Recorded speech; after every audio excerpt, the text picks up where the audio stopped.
যারা বিশেষজ্ঞ তারা পরিষ্কারভাবে বিভিন্নভাবে বলেছে যে আইডি এইভাবে হ্যাক হতে পারে না।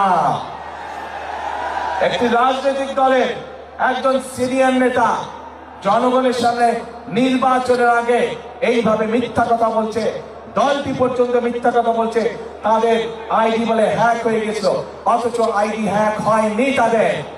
কাজে এরা নির্বাচনের আগে নিজেদের স্বার্থ সিদ্ধির জন্য মানুষের সামনে মিথ্যা কথা তুলে ধরছে, মিথ্যা কথা তারা বলছে। এদের একটাই পরিচয়, এরা মিথ্যাবাদী, এরা নিজেদের প্রয়োজনে নিজেদের সাথে মিথ্যা কথা বলে। যারা মিথ্যা কথা বলে, হাজার লক্ষ কোটি মানুষের সামনে তারা মিথ্যা কথা বলে, যারা বিশেষজ্ঞদের মুখের উপরে মিথ্যা কথা বলে, এরা আর যাই হোক এরা দেশ দরদি হতে পারে না। এরা আর যাই হোক এরা কখনো মানুষের দরদি হতে পারে না। এরা আর যাই হোক এরা কখনো জনদরদি হতে পারে না। এদের দরদ শুধু এদের নিজেদের লক্ষ্যের জন্য, এদের দরদ শুধু এদের নিজেদের উদ্দেশ্যের জন্য।